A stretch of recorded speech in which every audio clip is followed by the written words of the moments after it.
You think sandwiches have always been boring lunch fillers? Think again. Our grandparents built towering creations between two slices of bread, layered with ingenuity, stretched with love, and packed with flavors that modern delis have completely forgotten. Let's dig into 60 classic American sandwiches our grandparents made that you must try. When times grew tough in Depression-era America, families turned to preserving foods, making homemade spreads like apple butter, a prized pantry staple. The apple butter and cheese sandwich, a modest pairing of homemade apple butter and thinly sliced cheese, became a favorite because it cleverly combined two readily available ingredients into a filling, flavorful meal. Apple butter, a concentrated sweet spread slowly simmered from bruised or imperfect apples, allowed families to make use of fruit that otherwise might have gone to waste. Apples were abundant and inexpensive during the fall harvest, so resourceful home cooks preserved them carefully to ensure supplies lasted through harsher winter months. Cheese, although slightly more precious, was often rationed in thin slices, stretching each small block to maximize meals without emptying the purse. Cookbooks of the 1930s praised apple butter sandwiches as a satisfying way to provide necessary calories cheaply, perhaps quietly suggesting they tasted better than some other thrift-driven concoctions. The creamed corn sandwich was easy and quick to make. With just some creamed corn on buttered bread, you had a good lunch ready. Now, this used to be a lunch many people would pick for their long work days, but recently it has taken a nosedive in popularity. Of course, the vegan crowd still loves it as an alternative, but only a surprisingly 0.66% restaurants offer creamed corn sandwiches on their menus. Still, let's say you're trying to watch what you eat. Any better option than a creamy corn sandwich? Maybe, but you'd be hard-pressed to find one this easy to make. All you need is spices of your choice, some veggies like tomatoes and onions, or iceberg lettuce or slightly toasted cabbage, a good spreading of creamed corn, flat loaf bread, and you'll have this delicious sandwich that has now faded into the past. A sandwich that many do not even know exists. There is nothing tidy about a sloppy Joe, and that is the whole point. These school cafeteria icons had one mission: to hit like a flavor bomb and leave a trail behind. Tangy ground beef cooked with tomato paste, onions, and whatever seasoning the lunch lady felt like using that day. Scooped in a steaming pile onto soft hamburger buns that were usually a little too small. You would take one bite, and the filling would slide out the other side like it was trying to escape. Your hands? Covered. Your tray? A disaster. Your smile? Huge. They were sweet, salty, savory, and just chaotic enough to make lunch feel like a party. Even the name sounded like something you should not be allowed to say in class. Sloppy Joes were not reserved for fancy moments. They were served with plastic forks and half a chocolate milk carton. But they became legendary. Maybe it was because they tasted like comfort food mixed with rebellion. Or maybe it was just the fact that no one ever got through one without needing extra napkins. Either way, it earned its place in the Sandwich Hall of Fame. But what if I told you there was a sandwich out there that combined egg, gravy, and a hamburger bun, and somehow made it work? Pickles come in pairs with olives, so it is only right to mention cream cheese and olive sandwiches next. Cream cheese was an ingredient that was already a staple in many American homes because of its popularity in desserts around the 1970s. Olives are, well, olives, and if you do not have a bottle always ready to go, you need to reevaluate your grocery shopping list for this month. Mixing the two made both substantially better, like those power-ups Iron Man gets whenever he puts on a bulkier suit. If people felt really fancy, they would put the olives on the stove for a while and have them fried. Not only was it great on its own, but people also did not stop at just frying. Both of them made for really awesome toppings on meat-based sandwiches. We would not mind seeing more olives on our plate today for sure. They are a classic we feel work in any era. In the bleak economic landscape of the 1930s, the trusty carrot, often abundant and dirt cheap, was quietly elevated from supporting actor in stews to star ingredient in sandwich spreads like the carrot marmalade sandwich. Homemade carrot marmalade spread generously over stale bread might sound peculiar today, But during the Great Depression, it showcased a brilliant combination of thriftiness and culinary creativity. When sugar became scarce and costly, innovative homemakers cleverly utilized carrots' natural sweetness, simmering them slowly into a thick, jammy preserve to mimic traditional fruit marmalade. Notably, carrots were among the most reliably available vegetables during the Depression. Their hardiness meant nearly anyone could cultivate a patch, even with limited gardening skills. Families often had surplus carrots, providing an ideal solution to the era's pervasive hunger.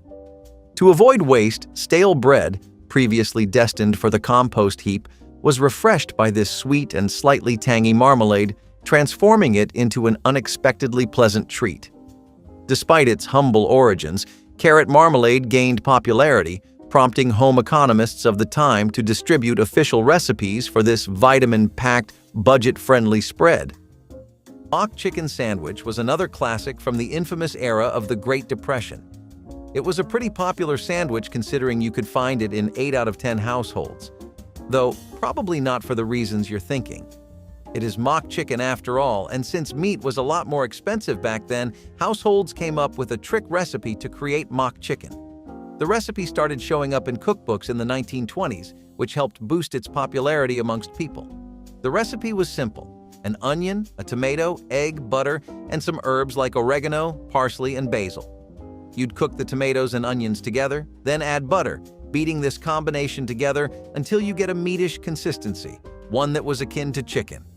This would be assembled in a sandwich to give people the taste of chicken without using any meat. The cheese dream was the grilled cheese's show-off cousin, open-faced, broiled, and served hot enough to burn the roof of your mouth if you were not careful. It started with a single slice of white bread, toasted just enough to hold its own. On top went a generous pile of shredded cheese. Cheddar was the go-to, but sometimes you got American or a mystery blend from a bag. Then came the real twist: a tomato slice right on top, dusted with paprika for color and just a little kick.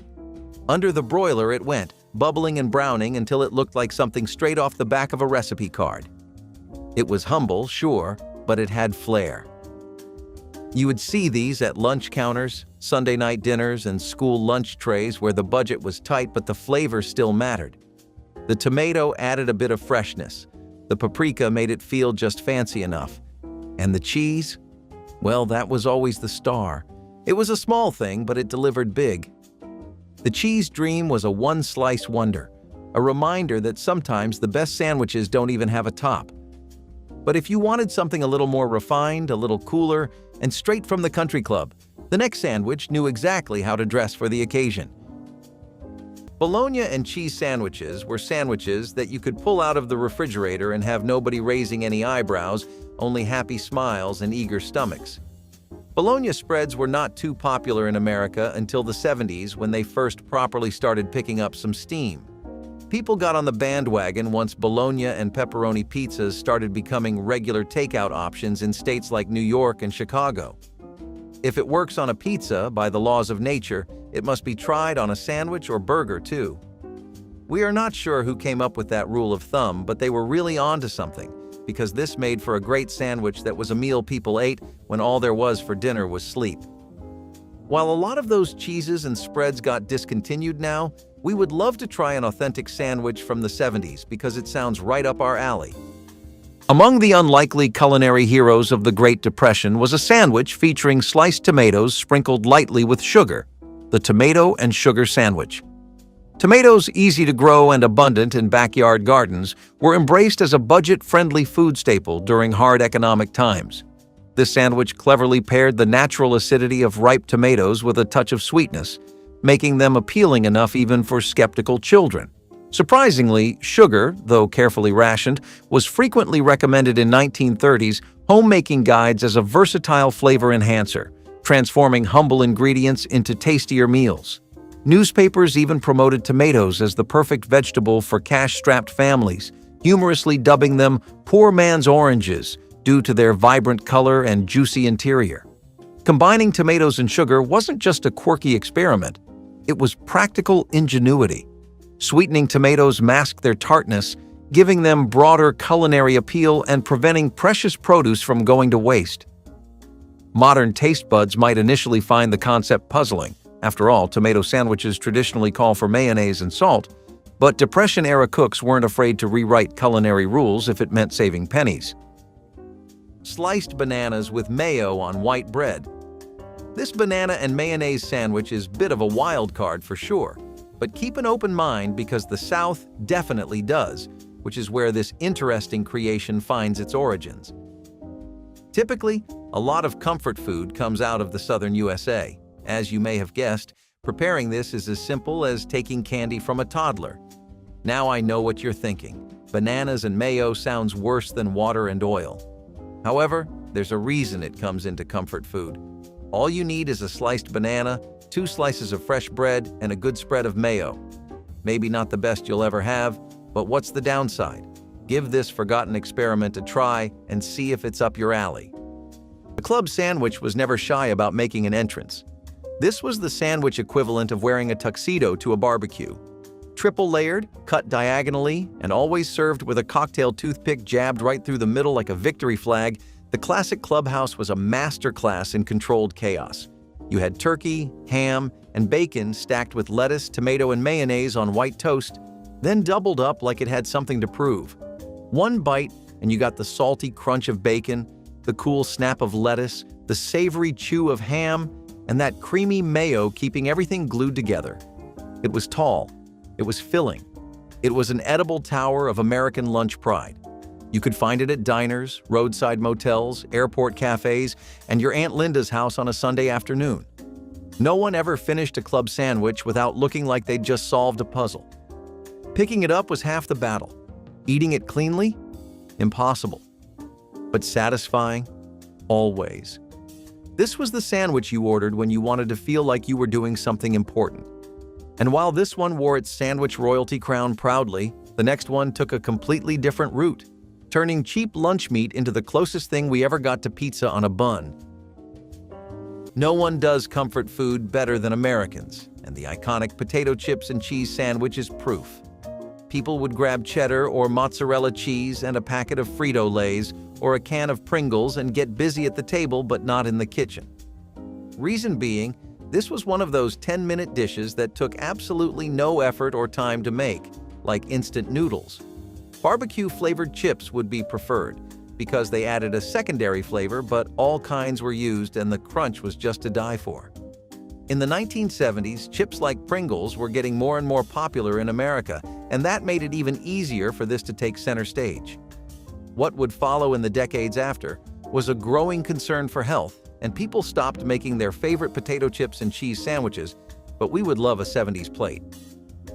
Corn has long been the reliable companion of American families, especially during the economic struggles of the 1930s.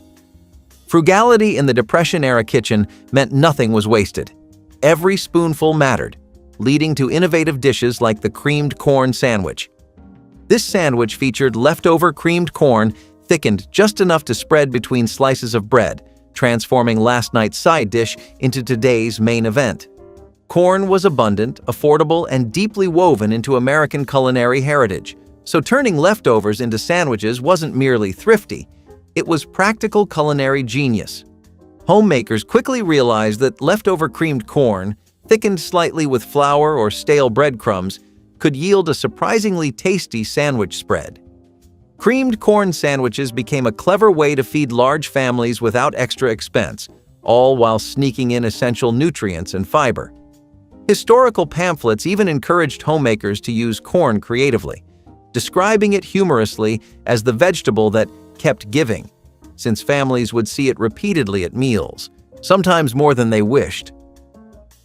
The bacon and peanut butter sandwich was one that caught our eyes the most. Crispy bacon paired with peanut butter sounded like a combination that could just work somehow. This was a no-brainer for Americans. If their left kidney is sustained by peanut butter, the right is sustained by bacon. Both together probably provide just the right amount of fuel to get through the day or a grueling 9-to-5 shift. A great condiment to go with this is unsweetened ketchup, because most ketchups today have artificial sweeteners. This isn't as popular as it used to be, but it hasn't declined enough in renown that it's that outlandish of an idea. Give it a try some weekend. you might be pleasantly surprised. Sautéed or caramelized onions provide just the right complementary flavor to the crispy bacon, while also not overloading your taste buds because of the peanut butter. Let's be honest, pimento cheese spread does not sound like the kind of thing that would stick with you. But in the 1970s, it did. This was the sandwich you pulled from a metal lunchbox with a thermos to match. Kraft pimento cheese came in a little glass jar, neon orange and suspiciously shiny. Spread it onto white or wheat bread, top it with a layer of sweet pickles, and what you got was a flavor combo that somehow tasted like home. The creaminess of the cheese, the vinegary bite of the pickles, and that soft bread just soaking it all in, it hit differently. No toasting, no grilling, just a cold sandwich, plain and proud. It was a sandwich that looked like it was made in 5 minutes because it probably was. But that was the whole point. It was easy, cheap, and oddly comforting. You saw it at picnics, in school bags, and on paper plates at neighborhood block parties. And while it might not be the most elegant thing on this list, it never pretended to be anything it wasn't. But if you were feeling brave or just really nostalgic, the next sandwich took a sharp left into strong flavors, bold textures, and a rye bread that meant business. Spam and pineapple sandwiches, on the other hand, are a Hawaiian invention that makes some stomachs less audible. On the other hand, if you are anything like us, then maybe the blend of spices, fruits, and canned pork and ham will create a unique flavor trip for you. Spam and pineapple sandwiches in the state of Hawaii would usually be accompanied with things like mango slices or mango chutney, peppers, chili pastes, and fresh coleslaw. All of this really elevated the dish and gave it a strong identity to pull from when it was making impressions on people for the first time in the 70s, and most were good ones. While pineapples are eternally hated in America, this is one mix of different foods that a lot of citizens could get in line for, and that is why we are sad to see this one gone. In Depression-era America, homemakers learned quickly that flavor often resided in the drippings left in their skillets. Bacon grease, now casually discarded, was prized as liquid gold, giving rise to imaginative dishes like the lettuce and bacon grease sandwich. At first glance, combining crisp lettuce with bacon drippings might seem contradictory, like ordering a diet soda with your large fries, but during the lean 1930s, it made perfect sense. Bacon, when affordable, provided protein, but every precious drop of rendered fat was meticulously saved in kitchen jars for future meals. Lettuce, on the other hand, was a garden-friendly crop, inexpensive and abundant, offering essential freshness and vitamins. Clever cooks of the time combined these humble ingredients, lightly dressing freshly picked lettuce leaves in warm bacon grease, sprinkling them with salt, then sandwiching them between bread slices. Surprisingly delicious, the grease transformed mundane lettuce into something savory and satisfying. Historical cookbooks and government-issued pamphlets frequently promoted bacon fat as an affordable seasoning, suggesting it could practically perform culinary miracles. The deviled ham sandwich is a spicy minced ham spread that had some real glory days in the 1860s, but went down in popularity as taste palates changed and sandwiches became more of a fast food-centric meal. This homemade, high-effort sandwich had its famed downfall. Barely seen or talked about today, the deviled ham sandwich was prepared using ingredients like egg yolks, citrusy lemon juice, generous sprinkles of black pepper, and mustard. The ham you use depends on you, and as long as it's properly cured, it shouldn't make much of a difference. One of the fancier ways to serve it was an open-faced sandwich topped with a poached egg. The modern version of the sandwich can be spun 100 different ways. Most tend to opt for additional spices, though. What would your take be on this vintage sandwich? Spam and pineapple might sound like a dare, but in the 1970s, it was practically dinner. This sandwich was all about stretching the rules and the budget. A thick slice of Spam got pan-fried until it was brown and crispy around the edges, then placed on a hamburger bun like it belonged there. Then came the twist, a pineapple ring right on top. Not fresh pineapple, mind you. We are talking about the canned kind, sweet and syrupy, straight from the tin. The two came together like an accidental masterpiece, salty, smoky Spam playing off the sugary tang of the pineapple in a way that confused your brain but delighted your taste buds. Some people added a bit of mustard, others just left it at that. Either way, it was weirdly good. Spam was everywhere during the war and stuck around long after, and by the 70s, folks had gotten creative with it. This sandwich was born out of necessity and stayed for nostalgia. It was quick, affordable, and always sparked conversation. Even if you did not like it, you remembered it. But if you were not into tropical flair, maybe you preferred your cheese melted and broiled to golden glory, open-faced and unapologetically old school. Equally offensive to most conservative taste palates were pineapple and cheese sandwiches. As of 2024, it is a well-established fact that the West and pineapples have had a very troubled relationship. Pineapples try their best for America, and America acts like an alcoholic husband that cannot notice his wife even on their anniversary. Back in the 70s, this was still a new culinary ground people were treading, just like ham and banana sandwiches. What they found was that it did not have the potential to go very mainstream, but it could grow itself a strong, loyal, and niche following. Most fans of this sandwich were in Hawaii, but in surrounding states, the trend took off moderately successfully. People loved the overly sweet and oddly comforting sensation of the sandwich, and we can see why. Pineapple and cheese sandwiches sound oddly delicious if you really think about it. American families battling tight budgets during the Great Depression, innovation became the true mother of necessity, especially when pairing unlikely pantry items like peanut butter and pickles. The peanut butter and pickle sandwich, featuring crunchy peanut butter generously layered alongside sliced dill pickles, was one clever response to empty cupboards. Peanut butter surged in popularity during the 1930s, partly because it provided inexpensive protein at a fraction of the cost of meat. Pickles, meanwhile, represented resourceful preservation, allowing frugal households to stretch cucumber harvests throughout the entire year. Combining these affordable staples, home cooks found the creamy, salty peanut butter balanced perfectly with the tangy bite of dill pickles, making an oddly delicious sandwich.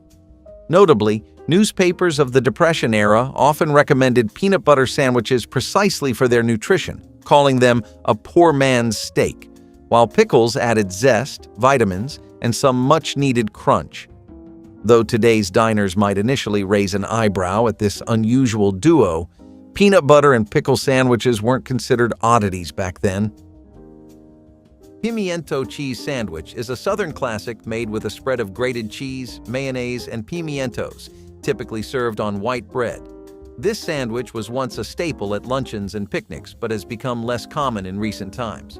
The peak its popularity was definitely during the 20th century, mostly as a homemade snack. The conventional prep would be pimiento peppers and cheese, soft or grilled, usually cream, spread across 2 loaves of bread. It declined as a go-to snack after WW2, but the South remembers favorably the delicious pimiento sandwiches their grandmothers would whip up. Does it get any nostalgia going for you? This sandwich definitely rings some bells in the minds of Southerners, though it's hard to find places offering to create this now forgotten sandwich. In the 1970s was a backyard dream, but when you packed it into a sandwich, that was where the magic happened. Picture this: pressure-cooked chicken, shredded until it practically melts in your fingers, then soaked in a sticky sweet barbecue sauce that was heavy on the brown sugar, light on the smoke, and all about that southern charm.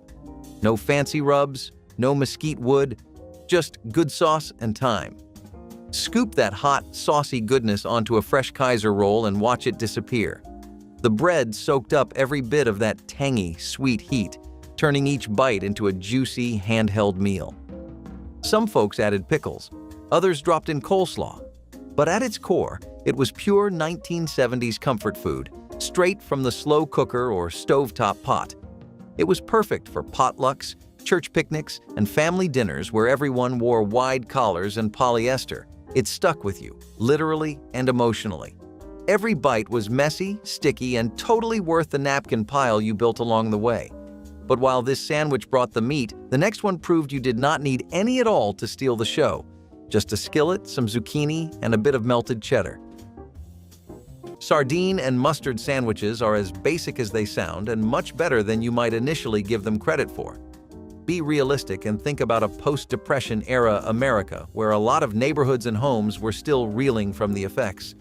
Dollars could buy a bit more and went back to their usual strength, but everything was a bit touch and go for a while, and dishes like sardine and mustard sandwiches were the cure. Even more attractive than the taste was the price of this beauty, because for about $1.50 you had yourself a solid meal. Many labor workers, like your friendly neighborhood forklift or dock workers, might remember eating these during their lunch breaks. People would usually spice it up with other vegetables, toppings, and peppers to make a proper feast out of a cheap thrill. And we would like to join the fun too. When eggs became scarce during the Depression, Americans discovered a sandwich that cleverly defied logic: an eggless egg salad sandwich. At its heart, it was a crafty blend of crumbled tofu or leftover mashed potatoes combined with mustard, homemade mayonnaise substitutes, and chopped pickles. Though tofu may seem surprisingly trendy now, it had quietly existed in America since the late 1800s, mostly unnoticed until economic necessity thrust it into the spotlight. Families that couldn't access tofu creatively repurposed leftover mashed potatoes, turning yesterday's side dish into a satisfying sandwich filling. Depression-era homemakers found mustard's sharp bite and pickles' tanginess essential in creating the illusion of traditional egg salad flavor, ingeniously masking the absence of real eggs. Interestingly, mayonnaise substitutes, often a mixture of flour paste, vinegar, and seasoning, were promoted widely through government pamphlets and cooking columns as money-saving kitchen miracles. Food writers enthusiastically suggested these eggless spreads provided all of the flavor, none of the hen, helping families laugh through tough culinary adjustments. Corned beef tongue with mustard in between fluffy bread slices. Okay, beef tongue might be way out of your palate, but don't disregard the corned beef tongue sandwich just yet. For something to fade from history, it's got to cement its spot there first, right? Can't do that if you don't bring something to the table. Perhaps this one will bring a lot more than you'd expect. It's traditionally prepared with carrots, garlic, red pepper, black pepper, salt, onions, mayo, and spice like bell pepper, paprika, and some garnishes like lime and parsley. So we already have the makings of a savory delight. You really want to keep a close eye on the beef tongue while it's in the pot, though. It can alter the flavor or dry it out fast. Though this sandwich has faded into the past now, the intricacy and delicacy through which it was created is a marvel to look back at. Maybe one day, this sandwich will come back at fancy restaurants, but for now, it remains a figment of the past. Now we are talking classic. Corned beef and coleslaw on seeded rye is one of those sandwiches that knew how to make an entrance without raising its voice. You would find it wrapped in wax paper at your local deli, or sitting proud on a tray next to a pickle spear and a bag of chips. The corned beef was thin-sliced but packed with punch, salty, tender, and just fatty enough to remind you this was not diet food. Then came the slaw. Not too creamy, not too dry, with just the right crunch to cut through the richness of the meat. Pile that high between two slices of seeded rye, sturdy, peppery, with that classic bite, and you had something special. This was the kind of sandwich that told you to sit down and take your time. It did not rush. It did not play games. It was the kind of thing you ordered when you wanted to feel like an adult, even if you were still wearing platform shoes and listening to disco on cassette. Deli counters made legends, and this one was a heavy hitter. But if corned beef was too bold for your taste, there was always its milder cousin, the quiet, sweet-talking ham salad that somehow became a staple without anyone noticing. Egg salad and bacon sandwiches had a really strong presence in the southern parts of the USA. If you remember the egg and olive sandwiches earlier on from the list, then that and this would often be mixed together. People would love putting crispy bits of bacon mixed in with egg salad that replaced the boiled eggs and sprinkling olives with many sauces. Flavorful and packed with enough to entertain you until the last bite, egg salad and bacon sandwiches worked as a breakfast or an afternoon meal or even dinner in some parts. Neighborhoods in Texas particularly loved spicing their egg salads up by making a nifty sandwich out of it, and even if the trend is now gone, we still think there is potential in the idea. When Depression-era households craved ham sandwiches but found their wallets emptier than the pantry, cooks turned to an inventive stand-in. The mock ham sandwich, cleverly crafted from slices of canned luncheon meat, seasoned and fried to taste surprisingly like ham. Luncheon meat, an affordable, shelf-stable canned pork product, quickly became essential in kitchens during the economic struggles of the 1930s. Initially viewed skeptically, homemakers discovered that a little ingenuity with seasoning could convincingly transform canned meat into a delicious ham substitute, saving both pride and pennies.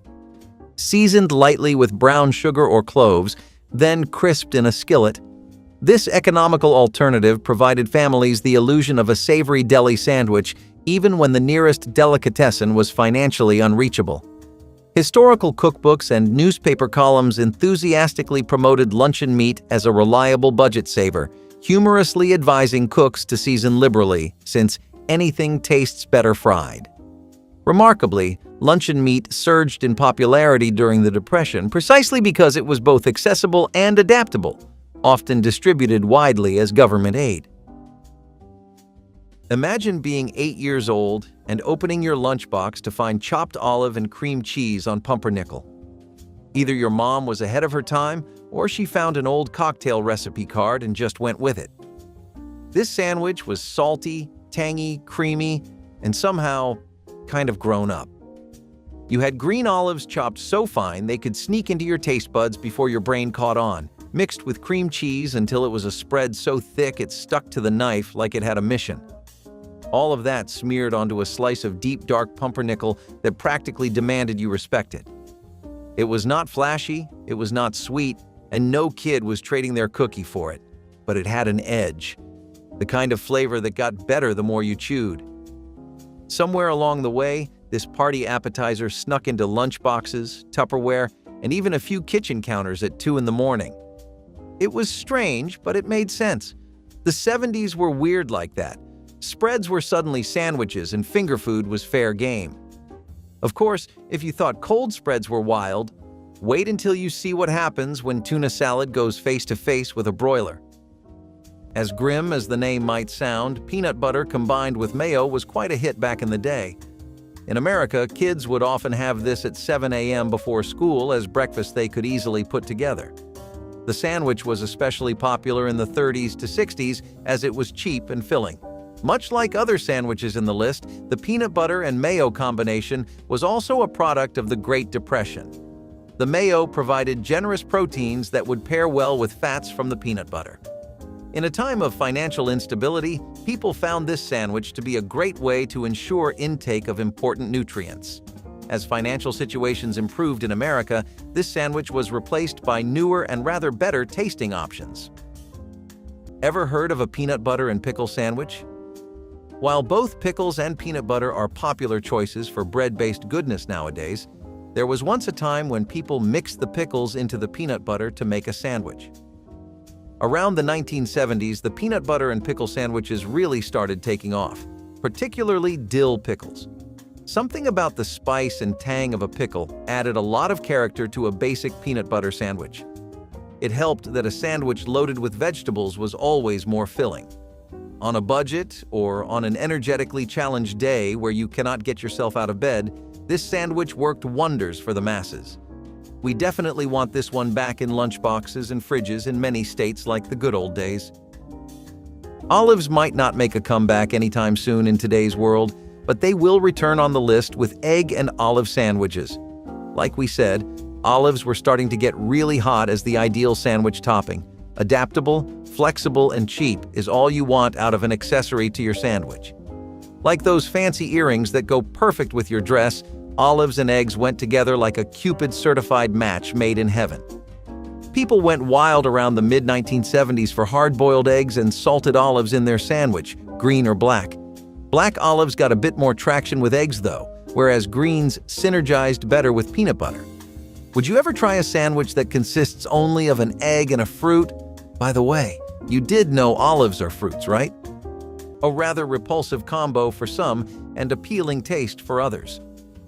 The anchovy paste sandwich is a savory spread made from anchovy paste. This is less of a sandwich and more of a versatile condiment, but it does work extremely well on sandwiches, especially because the bread balances out the anchovies' taste. Historically, anchovy paste has always been used to give flavor and some pros to your health, but in the USA, it picked steam as a spread for sandwiches. You can spice this up with fried eggplants, tomatoes, chopped chicken chunks, a salad dressing, or anything you can imagine. This is one of those sandwiches where every time you try it, you can experiment. Elvis did not invent the grilled peanut butter and banana sandwich, but he sure made it famous. This was a sandwich with soul. It started simple. 2 slices of soft white bread, a thick slather of peanut butter, and banana slices lined up like records on a shelf. Then, just when you thought it was done, someone threw it on a griddle with butter until it crisped and caramelized into something magical. The peanut butter melted, the banana got warm and gooey, and the outside toasted to golden brown perfection. It was sweet, salty, sticky, and just a little over the top, like every good memory from a Saturday morning. Whether you were 5 or 50, this sandwich hit all the right notes. Some people added honey, others tossed in bacon, and a few adventurous souls even threw in some cinnamon. But the classic version stood tall, proud, and a little indulgent.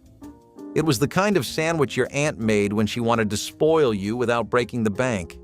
It filled you up, slowed you down, and made you feel like life was okay, if only for a moment. But if you thought Elvis had taste, wait until you see what happens when Spam and pineapple get tossed into the same sandwich and actually make sense. Hot dog sandwiches are perhaps one track off of the 70s greatest hits album that we most want to see live with front row seats. In an era where they faced incredible competition since hot dogs were already dominating street food, these ruled. You had everything that was in your typical hot dog, including the relish and the mustard mixed with sliced dogs. And honestly, this led to a lot more creativity. People only have so much space to work with in a typical hot dog. A sandwich, on the flip side, is a much better culinary canvas. Chefs could specialize with fried onions or different sauces, mixing and matching to their heart's content. No surprise that this cornbread crumble sandwich was a resourceful breakfast that gave yesterday's cornbread new life with nothing more than buttermilk in a bowl. Leftover cornbread was crumbled into chunks, then covered with cold buttermilk until the bread softened but didn't completely dissolve. Some families added a spoon of sugar, others preferred it savory with a pinch of salt. The mixture was eaten with a spoon but carried the same satisfaction as any handheld sandwich. This wasn't elegant food, but rather survival cuisine that wasted nothing and provided genuine nourishment. The tangy buttermilk combined with the sweet cornmeal created a flavor profile that was distinctly Southern and deeply comforting. Farm families ate this during summer months when cold food appealed more than hot biscuits. Children grew up with this as a familiar breakfast option, never questioning its unusual form. The sandwich represented practical wisdom, showing how creativity could transform leftovers into something worth eating. Slices of cold meatloaf on bread created the cold meatloaf sandwich. Sounds simple enough, right? Nailing the contrast between the different flavors at work here is actually what packs this sandwich's flavorful punch. In your preparation, take care to preserve the moisture as much as possible. Also, for the love of God, please use loaf pans. They keep your loaf so much more stable. Now you can also throw in some pork, an egg, meat of your choice, garlic, and cook it in butter to really get a meal going. Leftover meatloaf folded into a sandwich has been a USA staple probably since the days of the Founding Fathers. But don't close your mind to all you can really do with it. Creamed chipped beef on toast, or as anyone who ever served in the military will tell you, SOS. No, not a cry for help, though it looked like one. This was dried beef, shredded and stirred into a thick, milky white sauce with a bit of pepper and sometimes a touch of Worcestershire if you were fancy. Then it got spooned over toast, or biscuits, or whatever bread you had. It was a direct descendant of World War II rations. But by the 1970s, it had made its way into American homes, school cafeterias, and greasy spoon diners across the country. It was salty. It was creamy. It looked like a mistake, but somehow it kept getting made and loved.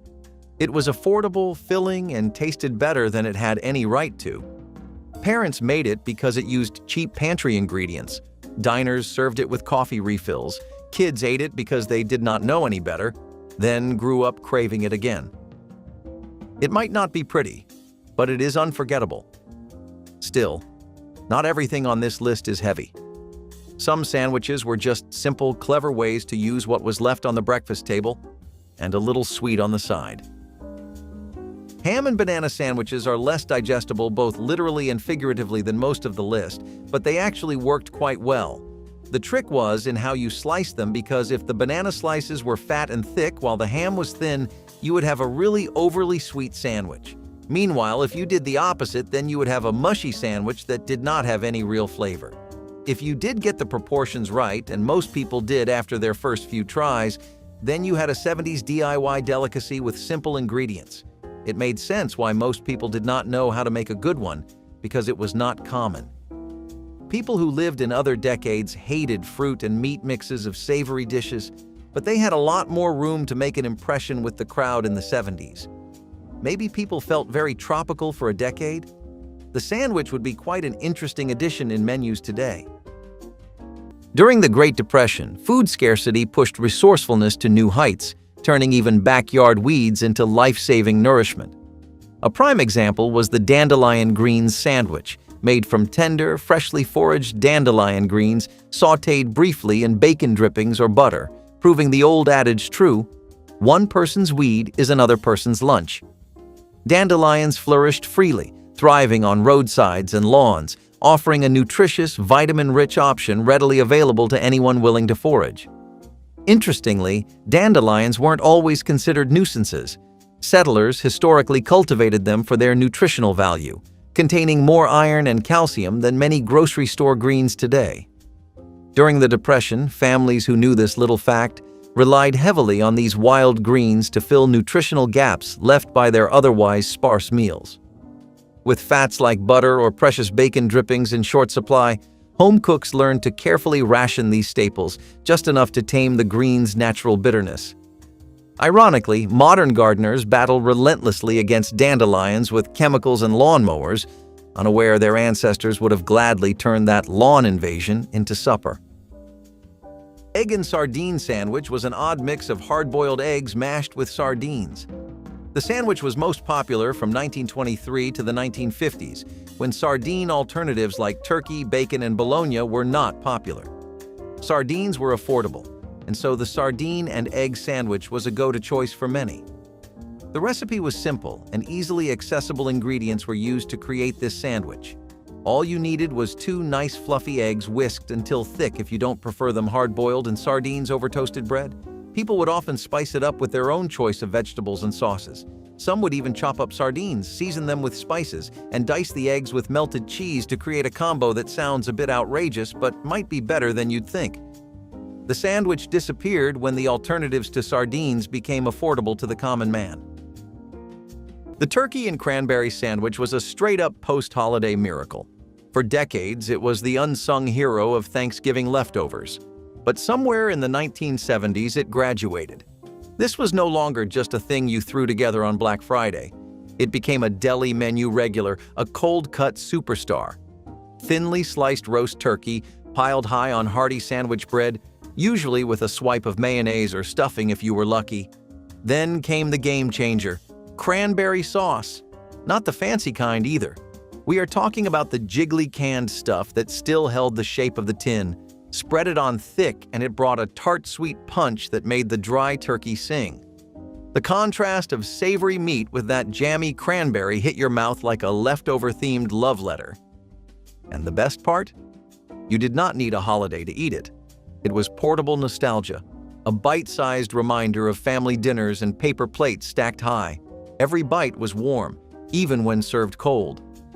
But if cranberry sauce and turkey were a love story, the next sandwich was more like a wild experiment that somehow worked, one that turned a jar of spread and a couple pickles into a lunchtime classic. Corned beef and cabbage sandwiches are a fitting end to a great list filled with relaxing meals, great vintage ideas, and experiments in the kitchen that worked more often than not.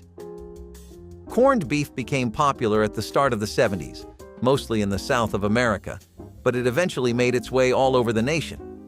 Beef of this kind would bring many new dishes with it, and the idea of a simple sandwich with corned beef and cabbage was something that spoke to many people's foodie hearts.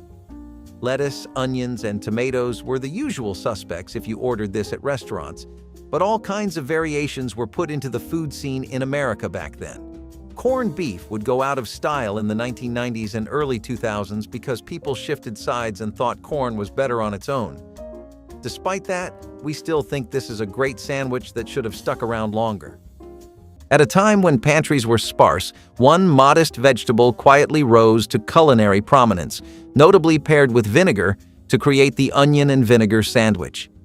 Thinly sliced onions marinated in tangy vinegar with just a pinch of sugar might sound like a questionable lunch choice today, but during the Great Depression, this humble sandwich was a household staple. Vinegar, cheaply produced and easily accessible, became an indispensable tool for Depression-era cooks trying to stretch limited ingredients into flavorful meals. Onions thrived effortlessly in backyard gardens, making them abundant even when money was scarce. But onions had another appeal. Their sharp bite helped mask the taste of stale bread, a constant companion during hard economic times. Home cooks discovered that marinating onions briefly in vinegar not only mellowed their pungency, but also produced a refreshingly tart flavor, transforming the simplest sandwich into a delicacy.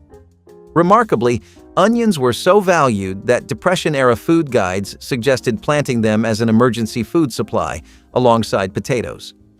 This sandwich perfectly encapsulated the ingenuity of an era when resourcefulness wasn't merely admirable, but essential for survival. The potted meat sandwich was a spread made from various meats cooked until very soft. This gained a lot of popularity before refrigerators were commonplace. People would place the meat of animals in cooled pots. Naturally, this went way down in popularity after more accessible and widespread methods of preserving meat and food were available to the general public. Still, if you're in the mood for a quick snack, it's a pretty good option. If there's any takeaway from this list, it's that history has some real convenient solutions to keep note of. All you need here is 2 slices of bread, your condiment of choice, a can of potted meat, and then a nice thick spread. If you go back to its actual historic heyday, then we'd be taking the conversation back several centuries, but keeping it relevant to this one, this is the perfect sandwich to make when you're rushing to work and can't get a full breakfast in. Liverwurst and onion on rye was not a sandwich, it was a statement. You either loved it or you avoided it like a dare. The liverwurst, soft and rich with a meaty tang, was spread thick, almost like a pâté with working-class credentials. Then came the raw onions, sliced paper-thin, sharp, and unapologetic. Pile it onto a dense slice of seeded rye, and you had something that hit all the old-school delicatessen notes. This was the sandwich your grandfather ordered with black coffee and a quiet nod. It was earthy, bold, and not even trying to please everybody. The rye gave it a chewy backbone, the onions brought the fire, and the liverwurst, well, it brought back memories. German, Polish, and Jewish communities kept this sandwich alive and thriving well into the 1970s, and for good reason. It filled you up, it had depth, and it never held back. Even if you were not totally into liverwurst, odds are you tasted it at least once and remembered exactly where you were when it happened. And if liverwurst was old-world bold, then the next sandwich brought the southern backyard flavor, with just a hint of sweet sauce and a soft roll to tie it all together. You have not seen experimental until you have seen a tuna and apple sandwich. Exactly what it sounds like and worse in reality than in your imagination, a tuna salad mixed with chopped apple slices on white bread. Yes, that is literally the entire concept. And no matter what the fusion food crowd tries to say, we are not trying it or buying into the hype. If only to satisfy the curiosity inside us and scratch that must-try-everything itch would we want this back. But strangely, people in the 70s had the opposite opinion. Cans of Pink Lady tuna and farmers market apples were apparently their idea of a good meal back then. Do you think they were onto something? Maybe we are jumping the gun and should take a note out of their book about being open to new tastes. Throughout the hardships of the Great Depression, creativity in the kitchen became as vital as bread itself, leading to culinary experiments that modern taste buds might find curious. Among these unusual creations was the humble yet surprisingly refreshing cucumber and sugar sandwich. Thinly sliced cucumbers lightly dusted with sugar, sandwiched between slices of bread.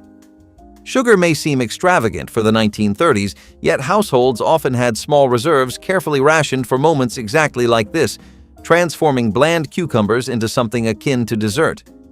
Garden cucumbers, prolific and hardy, grew abundantly, becoming the unsung heroes of many Depression-era meals. Interestingly, cucumbers were favored because they matured rapidly, providing a dependable source of nutrition when pantry staples were uncertain. Clever homemakers discovered sprinkling sugar over cucumbers masked their watery blandness, turning a simple vegetable sandwich into an affordable treat. Even kids who usually avoided vegetables happily ate it. In fact, this unlikely pairing became popular enough to feature in homemaking pamphlets of the era, billed as a sweet sandwich children would actually finish. A Bologna salad sandwich created with Bologna mixed with pickles, onions, and mayonnaise certainly sounds like a good combo. There is some grim history attached to the sandwich, though, as it may have been used as rations for military rations in World War II during times of meat shortages. The sandwich's recipe went through a lot of changes across the decades, but traditionally there would be diced Bologna, mayo, celery, and some onions. These ingredients were cost-effective and could be rationed out easily. Hence, the Bologna salad sandwich was a regular lunch option for many people at the time. Cracklin biscuit was a celebration of pig butchering season, featuring those crispy bits of rendered pork fat baked right into the bread itself. When families rendered lard, the leftover pieces of fried pork skin and fat became cracklins, crunchy morsels packed with flavor. These were folded into biscuit dough before baking, creating bread that was rich, salty, and satisfying straight from the oven. No additional filling was needed because the cracklins provided all the flavor and fat a body required. Split and buttered while still warm, these biscuits represented abundance during the season when fresh pork was available. The cracklins added textural interest, their crunch contrasting with the tender biscuit surrounding them. Families looked forward to butchering time partly because it meant cracklin biscuits for breakfast. This sandwich connected people to the rhythm of rural life, where food followed seasons and nothing was ever wasted. A basic two-ingredient combo like meat spreads and cheese would continue making their mark with dishes like salami and cream cheese sandwiches. Salami itself was something that Italian-American communities heavily popularized in America around the early 1900s. Restaurants would take the trend and turn it into a surefire facet of American cooking in the 70s with easy and accessible ideas like salami and cream cheese sandwiches. If it works in restaurants, then the next step to making it a long-lasting memory is to make it simple enough for people to eat at home. Cream cheese, some salami, and white bread understood the assignment perfectly, and despite fading away later on, were a beloved sandwich. If you had any Italian family or were in a primarily European neighborhood, you could definitely expect to catch a whiff of these around the block. Maybe cheeses used to be stronger then? Either way, we would love to try this sandwich from the 1970s. In a time when food waste was practically unthinkable, even potato scraps found their way onto dinner tables as an ingenious sandwich filling known as the fried potato peel sandwich. During the Great Depression, resourcefulness wasn't just admired, it was essential for survival. Potato peels, typically discarded today without a second glance, became the surprise stars of family meals when frugal cooks discovered that frying them crisp and sprinkling a touch of salt transformed kitchen waste into an affordable delicacy. Potatoes were abundant, inexpensive, and nutritious, making them a cornerstone of Depression-era cooking.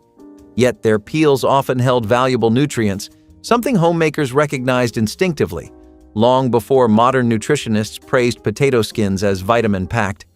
Clever cooks stretched resources by saving these peelings, crisping them to crunchy perfection, and layering them between slices of bread for a sandwich that was satisfying, flavorful, and, importantly, dirt cheap.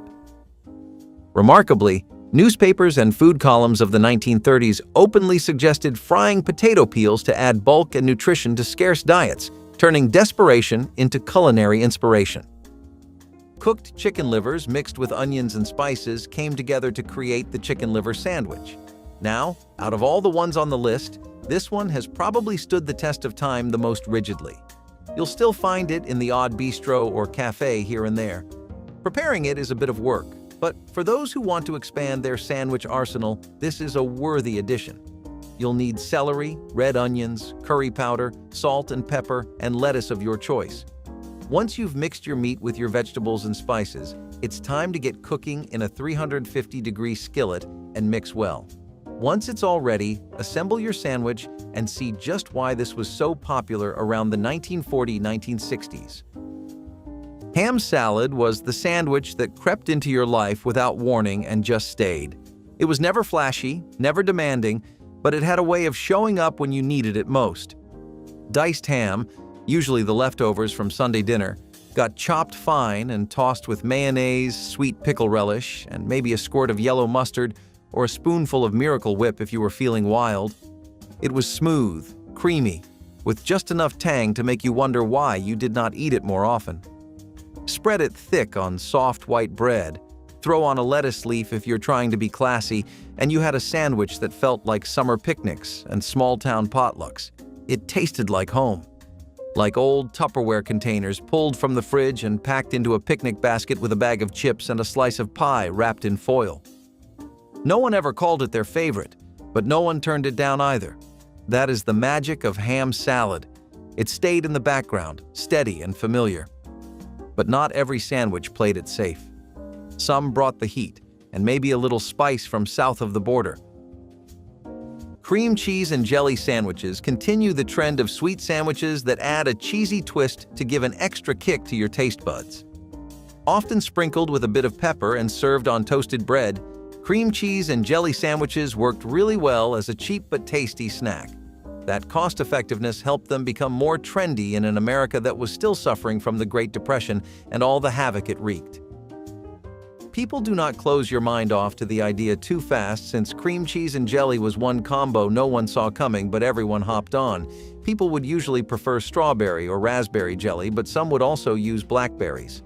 No one messed with the cheese though, and cheddar was the established pick for this sandwich in the 70s. Is this something you would try? Because we think it might be a surprise you like. Back in the harsh realities of the Great Depression, families turned to pantry essentials that delivered calories and sweetness without breaking their limited budgets. Enter the humble yet hearty molasses sandwich. Thick molasses, generously drizzled onto slices of bread and occasionally sprinkled with salt, emerged as a popular lunchtime choice, not just out of necessity, but because it provided a rare moment of sweet indulgence during tough times. Molasses, a byproduct of sugar refining, was affordable and accessible, often stored in large tins kept in kitchen pantries, becoming as familiar as flour or potatoes.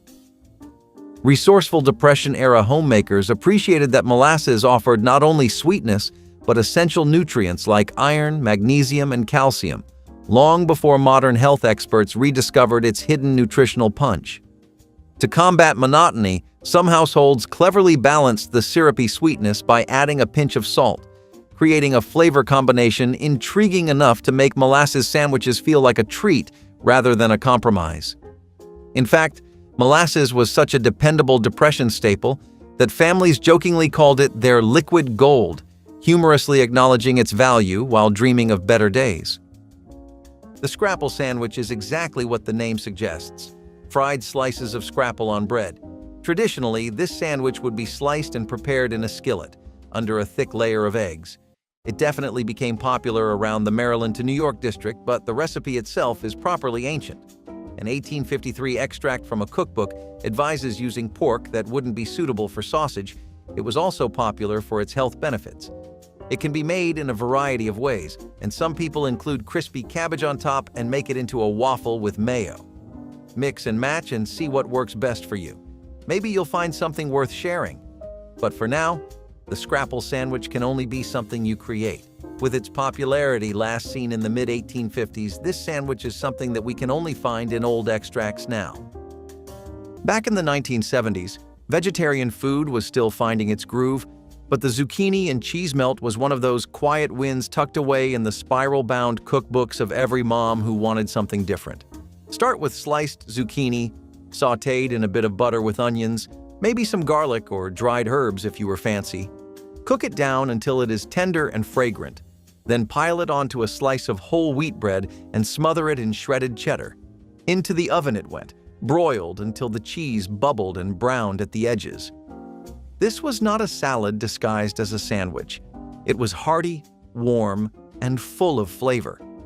The zucchini gave it body, the cheese gave it soul, and the bread held it all together like it was born for this. You did not miss the meat. That was the surprise. It was the kind of sandwich that popped up when the fridge looked empty, but your mom still made something work. It smelled like love and tasted like something healthier than it had any right to be. And while this one kept things wholesome, the next sandwich leaned full tilt into deli classics: meat, stuffing, and a layer of post-holiday leftovers you could eat any day of the year. What we cannot get are chicken salad and grape sandwiches. Seriously, what was the vision here and who signed off on it? Honestly, the most action this dish saw was when it was the weekend and there were only leftovers and some odd assortment of fruits at home. Places like Rhode Island still had a fan base for the flavors this sandwich had, especially in early 1970s, and the highlight here really was the chicken salad.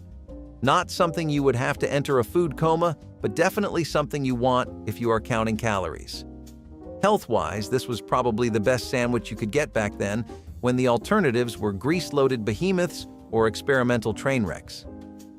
Most of the lovers of chicken salad and grape sandwiches dwindled a lot over the years, and now it is just a memory. In the 1930s, leftovers weren't something you tossed. They were tomorrow's lunch. That mentality gave birth to dishes like the cold baked bean sandwich, a Depression-era staple composed of leftover baked beans spread generously between bread slices. Though beans today might evoke images of summertime barbecues, in Depression kitchens, they symbolized frugality and survival. Beans were economical powerhouses, affordable, nutritious, and easy to cook in large batches. Families routinely simmered huge pots, using beans for multiple meals, stretching their budgets and pantries to their absolute limits. After hot bean suppers, resourceful homemakers cleverly repurposed any remnants, spreading them cold onto bread to create an easy, protein-rich sandwich for lunchboxes the next day. Newspapers of the period promoted beans as an essential pantry staple, boasting about their nutritional benefits and cost-effectiveness, while quietly ignoring their less glamorous qualities, perhaps for the best. Oddly enough, baked beans in sandwiches wasn't an entirely new idea. British households had long enjoyed bean buddies, proving thriftiness travels well. The mock ham salad sandwich was a popular sandwich that people chose to make when they had every ingredient but ham in their fridge. The sandwich was a perfect mix for when people had leftovers in the past. Using some mayo, boiled eggs, and pickles with the right seasoning was paired up with ingredients they scavenged from the back of their freezer to create a mock ham salad sandwich. The recipe was as simple as that, which made it a go-to sandwich for people looking to empty their fridge. As time passed, the need for having mock ham instead of real ham lowered. With less and less people creating this sandwich, like all the sandwiches on this list, it faded into history. But the simple nature of the recipe allowed for the method of making this sandwich to be preserved for future sandwich enthusiasts to see. Egg and onion sandwich was a savory breakfast that stretched resources by adding cheap vegetables to precious eggs. Onions were sliced thin and fried in bacon grease or butter until soft and slightly caramelized, their sharp bite mellowing into sweetness. Eggs were cracked directly into the onions, scrambled together until just set, then piled onto bread or biscuits. The combination was simple, but deeply satisfying, the onion's sweetness complementing the egg's richness in ways that plain eggs couldn't match. This sandwich cost almost nothing extra to make since onions were garden staples that stored well through winter. Farm families ate this regularly, knowing that a handful of onions could transform 2 eggs into breakfast for 4 people. The smell of frying onions filled kitchens each morning, announcing that something good was being prepared. This sandwich represented the practical wisdom of rural cooking, where adding vegetables wasn't about health trends, but about stretching limited resources further. Watch the video, and that is okay because, honestly, same.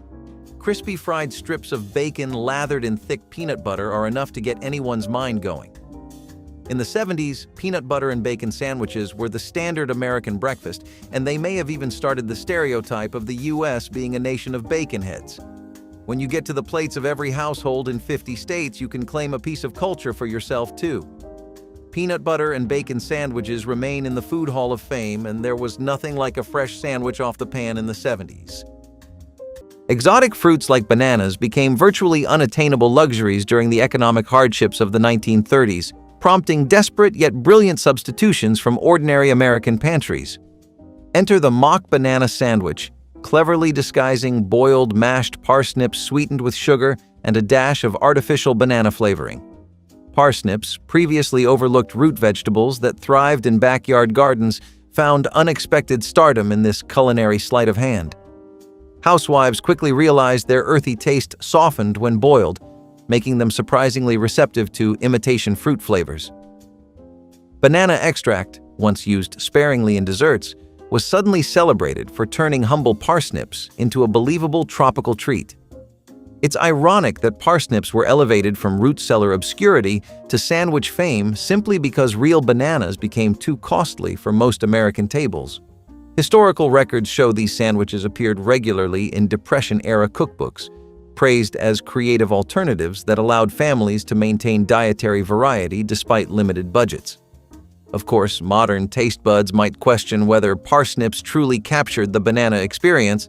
After all, impersonating fruit is tough business. But many Depression-era children reportedly enjoyed the illusion enough to ask for seconds. Let's have a full-circle moment with another sandwich that made sure leftovers didn't go to waste. Grandma's cold meatloaf sandwich was one of those dishes that tasted even better the next day. Meatloaf has been a staple in American kitchens since the Great Depression, when home cooks, mostly grandmas, stretched ground meat with fillers like breadcrumbs and oats. The sandwich became a popular way to make the leftovers go even further. Now, there were no strict rules for what went in this sandwich, so Gram put whatever she could find. You could use a variety of bread types, sourdough, rye, or even a soft white loaf, and top it with anything from ketchup and mustard to mayo, pickles, or even lettuce. You could even eat it cold, so it was really comfort food at its finest. There were many versions of this sandwich throughout the United States. Some meatloaves were sweetened with ketchup or brown sugar glaze, while others included a mix of ground beef, pork, and even veal. The patty melt was not just a sandwich, it was a lifestyle. It belonged to truck stops, corner booths, and places where the waitress calls you hon. Start with a beef patty, not too thick, not too thin, grilled until the edges charred just enough. Then pile on caramelized onions so sweet they practically melt, and drop a couple of slices of Swiss cheese on top until it oozes over like lava. But the crown jewel? That rye bread, buttered and toasted right on the griddle. It soaked up everything. The beefy drippings, the onion sweetness, the crispy edges of the cheese. Every bite was a perfect mix of crunchy and gooey, salty and buttery. You were not just eating a sandwich, you were biting into pure diner energy. People had this at lunch and still talked about it at dinner. If your parents ever made this at home, you were one of the lucky ones. And if not, you probably still remember your first time trying one and realizing a sandwich could actually stop time. But not every sandwich needed to be hot off the grill. Some came cold, weirdly fancy, and straight from the pages of a church cookbook. Olives might not make a comeback anytime soon in today's world, but they will return on the list with egg and olive sandwiches. Like we said, olives were starting to get really hot as the ideal sandwich topping. Adaptable, flexible, and cheap is all you want out of an accessory to your sandwich. Like those fancy earrings that go perfect with your dress, olives and eggs went together like a Cupid-certified match made in heaven. People went wild around the mid-1970s for hard-boiled eggs and salted olives in their sandwich, green or black. Black olives got a bit more traction with eggs though, whereas greens synergized better with peanut butter. Would you ever try a sandwich that consists only of an egg and a fruit? By the way, you did know olives are fruits, right? During the economic struggles of the 1930s, Americans learned to see value in even the humblest ingredients, leading to clever culinary combinations like the mustard and cabbage sandwich. Shredded raw cabbage tossed with spicy mustard transformed a simple vegetable into a crunchy, tangy filling that made eating on a budget more palatable, literally. Cabbage, inexpensive and incredibly durable, became a Depression-era favorite because it thrived in home gardens and could survive months in cool root cellars. Food guides frequently promoted cabbage as a cheap source of vitamins, humorously dubbing it poor man's medicine, though perhaps the medicine metaphor came partly from its powerful aroma. Pairing this everyday vegetable with mustard wasn't accidental. Spicy mustard, affordable and packed with flavor, had a unique talent for making bland food suddenly appealing. Cookbooks of the era praised mustard as a versatile condiment, often highlighting its ability to rescue dull dishes. The pairing was smart, as the sharpness of mustard perfectly balanced the mild, crunchy cabbage. The cheese and Marmite sandwich is a rather confusing mix of ingredients with cheese slices and Marmite spread coming together to create a gooey sandwich. It's got an extremely memorable kick to it with its yeasty, savory, and salty notes. Now, this was really popular in the 50s, 80s, especially among the middle class and the 30-40-year-old age group. Conventional way to make it is definitely the easiest: toast, Marmite spread, and melted cheese. Remember, fundamentally, this is not that different from your average grilled cheese sandwich. In fact, it's pretty much the same, just switching the ingredients around a little. Do be warned though, Marmite is a dense, pungent tasting thing. It has a strong flavor, so try just a tablespoon or two before you go all in and start spreading crazily. Way before anyone was throwing around the word fusion, people were already stuffing taco night into a sandwich roll and calling it lunch. The taco-inspired ground beef sandwich was a bold, brilliant mess of spicy ground beef seasoned with chili powder, cumin, and whatever was on hand. This was the 70s after all. If it came in a seasoning packet, it was probably fair game. The meat got piled high into a soft hoagie roll, topped with shredded cheddar, crisp lettuce, and sometimes a few sad tomatoes trying to keep up. Every bite was an explosion of salty heat and melty cheese. It was not clean, it was not elegant, but it was delicious. This was comfort food that was borrowed from the taco truck before taco trucks were even a thing. You could find it at school cafeterias, mom-and-pop diners, and even in the occasional backyard cookout where somebody decided to get creative. The bread soaked up all that seasoned grease and somehow it just worked. You were not going to win any awards for presentation, but your taste buds would be too busy partying to care. And speaking of comfort food with attitude, the next sandwich on our list came straight from the king himself, and probably your aunt's frying pan. Peanut butter and marshmallow fluff sandwiches, Liberty sandwiches, or fluffernutters, are basically just marshmallow cream on one bread and peanut butter on the other. Despite having like 3 legal government names, it is surprisingly a one-trick pony. But that one trick does wonders on an empty stomach, whether you needed a quick hit of sugar or a comfort snack to make the long shift pass by easier. These were just the sandwiches for the job.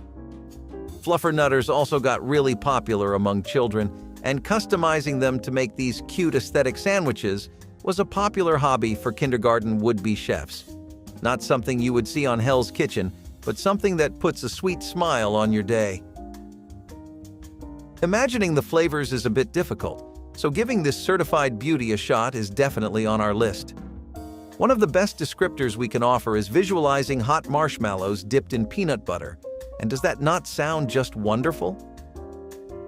In Depression-era kitchens, nothing green escaped the resourceful eye of American homemakers, not even celery leaves, the unsung heroes at the top of the stalk. These leafy leftovers starred in the celery leaf sandwich, a sandwich created by chopping tender celery greens, lightly salting them, and buttering them generously between slices of bread.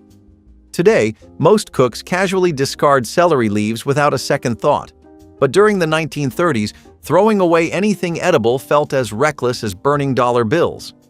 Celery itself was inexpensive and readily available, often grown at home or bought cheaply at markets.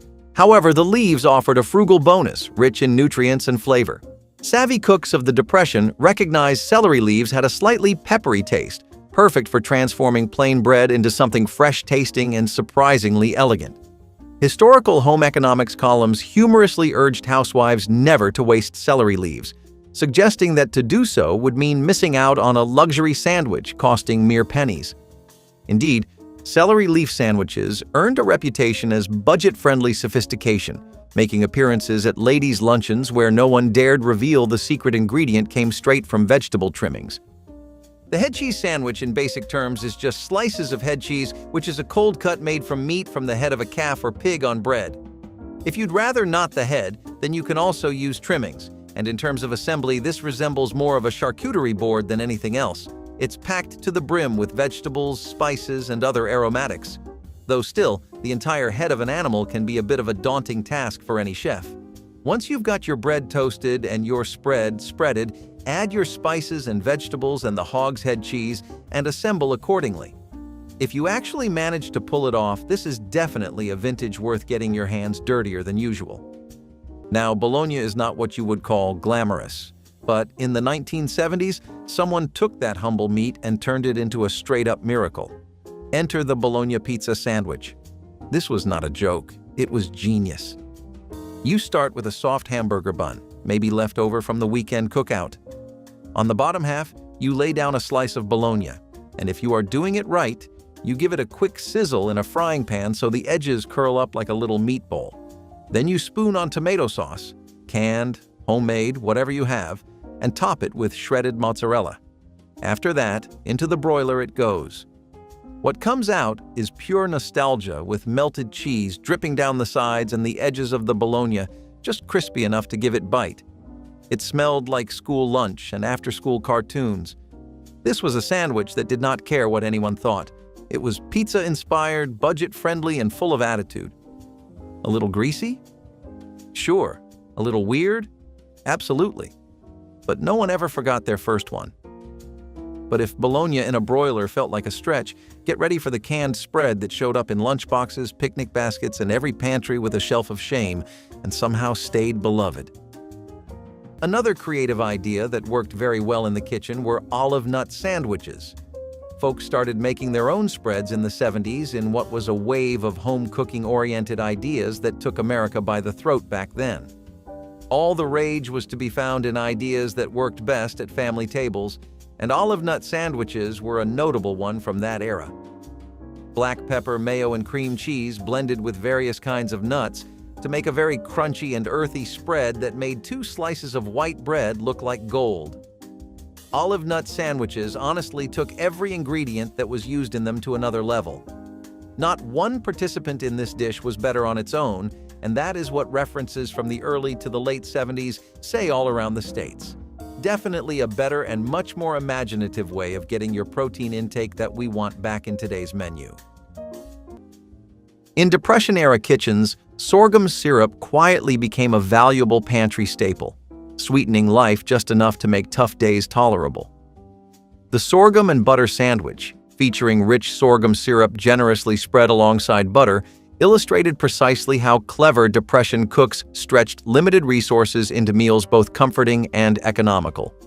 Sorghum, extracted from cane-like plants widely cultivated across the rural South and Midwest, was more affordable and easier to produce than refined sugar.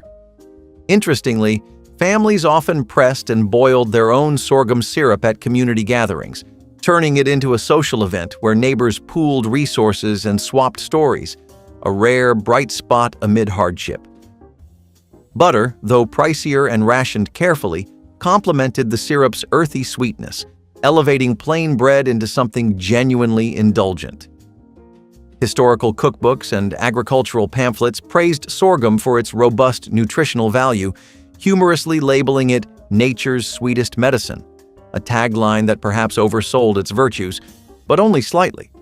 Modern Americans might see the combination of syrup and butter as simply a makeshift dessert, yet to Depression families, it was an essential calorie boost, fueling long days of hard labor.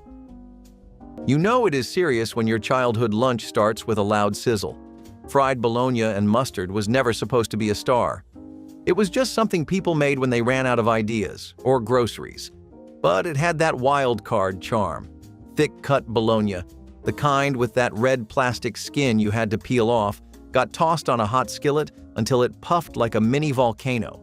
It would curl at the edges, crispy and brown, and just when you thought it was done, it would start to sing. Slap that onto a slice of Wonder Bread, squeeze on yellow mustard like you mean it, and top it with another slice. No lettuce, no tomato, no distractions. This was the sandwich that knew what it was. It smelled like school lunches and weekend trips to the lake. It was cheap, easy, and always hit the spot. Nobody was trying to impress anybody with this, but somehow it never let you down. The meat might have been humble, but it had attitude, and the mustard made sure it got noticed. Now, if that one felt like a memory, wait until we talk about the sandwich that brought the diner straight to your house, griddle grease and all. Bologna and potato salad sandwiches were just as effective at getting the entire family on the table and doubling as the perfect school lunch for your kid. Grade 5 or high school, none of that mattered, because even adults well into their career enjoyed these. People working long jobs would pack a bologna and potato salad sandwich in their backpack to ensure all their food needs were met. Often you would come into a home around the afternoon and find kids glued to the TV with a bologna and potato salad sandwich in hand. Mixing in some chicken chunks or chips would only upgrade an already stellar dish, and we definitely want potato salads and this sandwich to make a comeback. Lard and sugar bread was perhaps the simplest forgotten breakfast, nothing more than homemade bread spread with fresh lard and sprinkled with white sugar. The lard provided richness and fat that stuck to ribs during long mornings of work. The sugar added sweetness that made the combination feel almost indulgent. Children especially loved this sandwich, the sugar crystals crunching slightly against the smooth lard and soft bread. Making it took barely a minute, perfect for busy mornings when the wood stove was needed for other cooking. During the Depression and war years, this sandwich fed countless families when other breakfast options weren't available or affordable. The taste seems strange to modern palates accustomed to butter, but for generations raised on lard, this sandwich represented comfort and normalcy.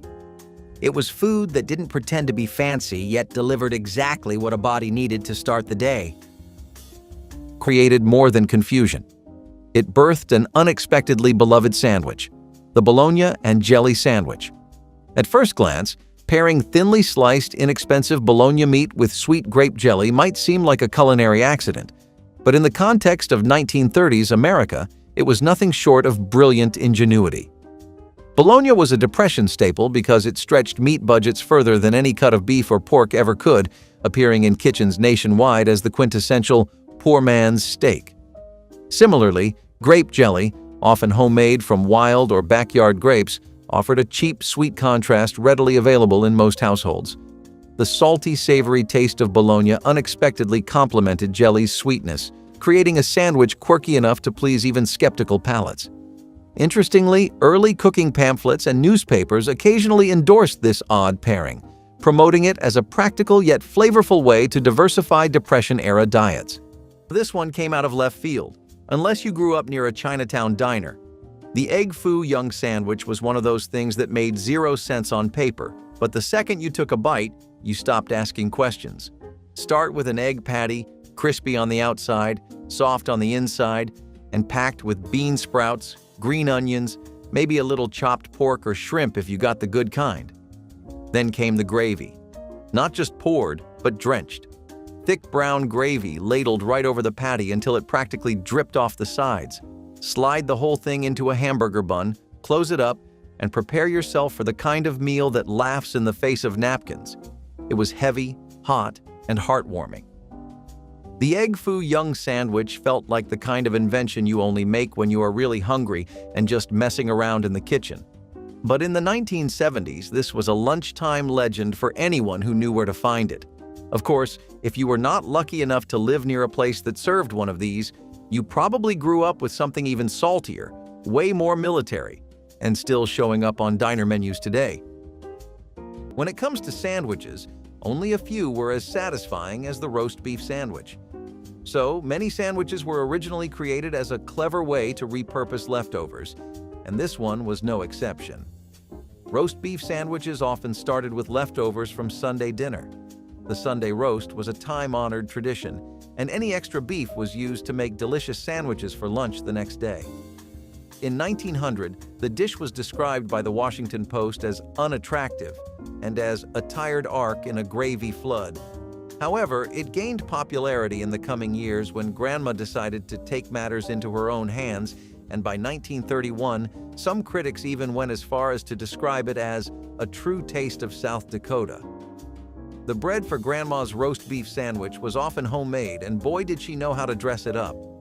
Whether it was a dollop of horseradish sauce, a spread of mustard, or a smear of mayonnaise, Gram knew exactly what it needed, and if we got lucky, she even snuck in a slice of cheese. Cornmeal, the affordable cornerstone of many Depression-era pantries, regularly transformed from bland porridge into crispy delights.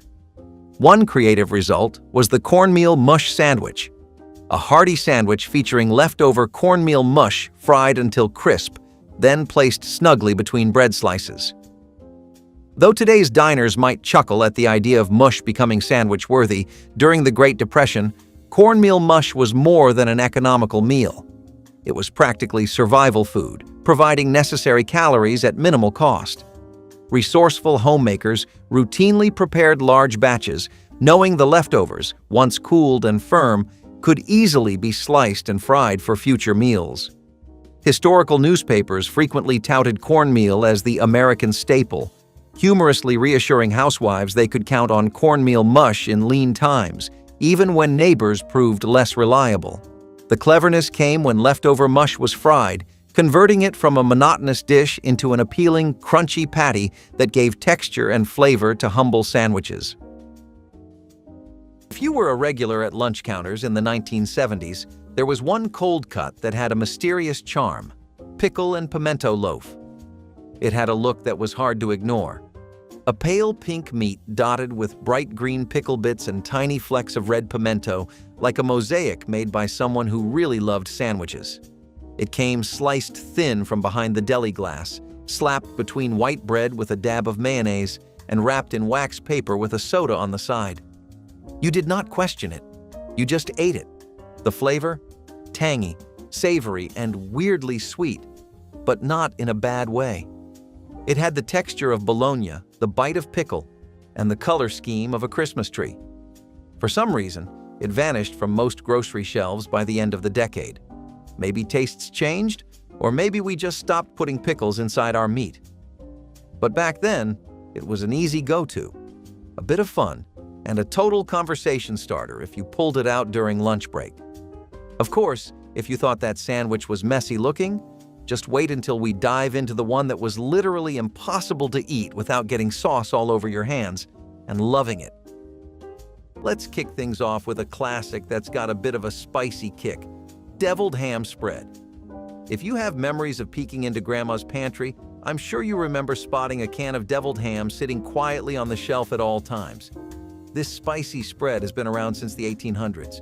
The term deviled refers to the practice of adding spices to meat, and that's where this spread got its name from. Deviled ham is basically the spicier cousin of Spam. While Spam is known for its basic pork goodness, deviled ham takes it up a notch with a spicy kick and a whole lot of flavor. Back in the day, this spread was a go-to for quick and easy sandwiches. Graham would slather it on homemade bread or serve it up on crackers as a savory snack. In Depression-era kitchens, dessert leftovers found new life as inventive sandwich fillings, notably the sweet yet tangy vinegar pie filling sandwich. At first glance, the idea of vinegar pie itself might seem a culinary contradiction, but during the 1930s, it exemplified resourcefulness at its finest. Traditional fruits like apples or cherries grew scarce and pricey, compelling cooks to mimic their tart flavors using vinegar, sugar, and simple pantry staples. Homemakers discovered that leftover filling, sweet, tart, and silky, could transform plain bread slices into unexpectedly delightful sandwiches. Surprisingly, vinegar pie's popularity was well documented, featured regularly in women's magazines and cooking columns, praising the ingenuity behind making pies without fruit. Jokes circulated that vinegar pies were an acquired taste, but one gladly acquired when wallets stayed empty and stomachs demanded satisfaction. Beyond mere novelty, this filling cleverly balanced flavor profiles, providing sweetness from sugar and a satisfying tartness from vinegar, which together could fool the palate into tasting apples or lemons. There is something dangerously comforting about mixing bacon grease with anything sweet, And that is exactly what bacon and apple butter on white bread was. You take crisp, salty bacon, still warm from the skillet, and press it into a slice of soft white bread that has been generously smeared with apple butter. That is it. No lettuce, no cheese, no rules. The combination was 100% homemade magic. It tasted like fall mornings, cast iron skillets, and someone's grandma telling you not to eat too fast. Apple butter gave it this rich, spiced flavor that clung to your mouth just long enough for the bacon to come crashing through. It was smoky. It was sweet. It was not trying to impress anyone. The real win here was in how it reused leftovers. If breakfast was done, and you had a few stray strips of bacon and a jar of apple butter on hand, this sandwich practically made itself. The kind of thing you whipped up while the coffee was still brewing. Maybe it never made it to a diner menu, but it made it to enough hearts to matter. And speaking of sandwiches that mattered, let us talk about the skyscraper of cold cuts that ruled every diner plate with a toothpick flag on top. If there's one sandwich you can never go wrong with, it's the old-fashioned grilled cheese sandwich. This one is the epitome of comfort food, and Grandma's version was a childhood favorite. Even the pickiest eaters used to beg for this one. So this one became popular during the Great Depression era, when we had to make do with three of the most common ingredients in our pantries: bread, cheese, and butter. Now, some of us used to get creative with our grilled cheese by adding extras like sliced tomatoes, ham, bacon, or even pickles. But this one was best enjoyed simple and plain. Oh, and let's not forget, it tastes even better when paired with a warm bowl of tomato soup. Before burgers and fries, grilled cheese and tomato soup used to be the ultimate food combo of our dreams. The best part? Most cheese sandwiches are vegetarian and can easily be made vegan by adjusting the type of cheese and oil. Now this one had drama. The tuna boat melt was not just a sandwich, it was an event. You start with a sub roll, soft in the middle, split open like it is waiting for a miracle. In goes a scoop of tuna salad, but not the watery kind. This was chunky, mayo-rich, maybe with a little celery if you were lucky. Then come the tomato slices, thin, juicy, and laid down like armor. And finally, cheddar cheese, shredded, sliced, whatever worked, blanketing the whole thing like a warm hug. Slide the whole sandwich under a broiler and wait. That is the moment things change. The edges of the bread crisp up, the cheese bubbles and browns, and the tomato softens just enough to soak into the tuna. You pull it out just in time to stop it from burning, but almost wish it had. This was the sandwich version of comfort food theater. It smelled like warmth. It looked like golden perfection. It tasted like something way fancier than it was. Parents made it to use up tuna, but kids remembered it like a feast. But if this one was golden, wait until you meet the sandwich that vanished from lunch counters just as fast as it appeared. You can't have a conversation about classic grandma sandwiches without bringing up the egg salad sandwich.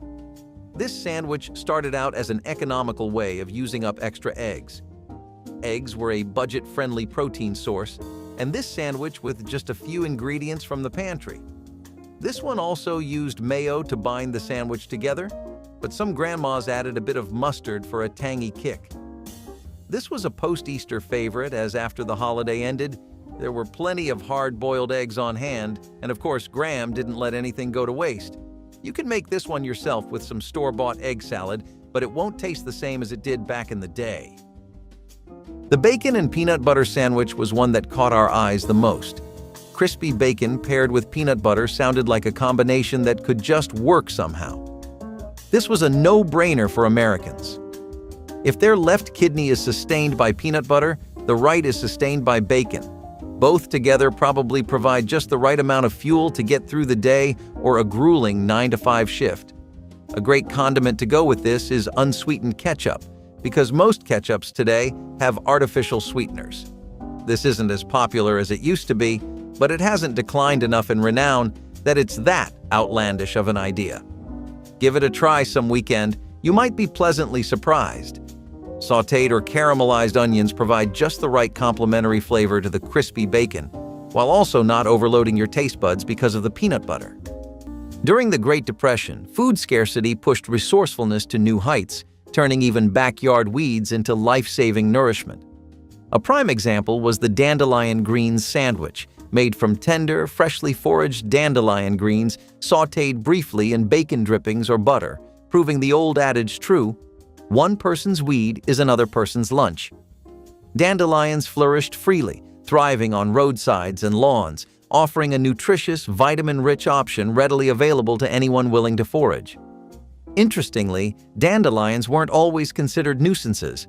Settlers historically cultivated them for their nutritional value, containing more iron and calcium than many grocery store greens today. During the Depression, families who knew this little fact relied heavily on these wild greens to fill nutritional gaps left by their otherwise sparse meals.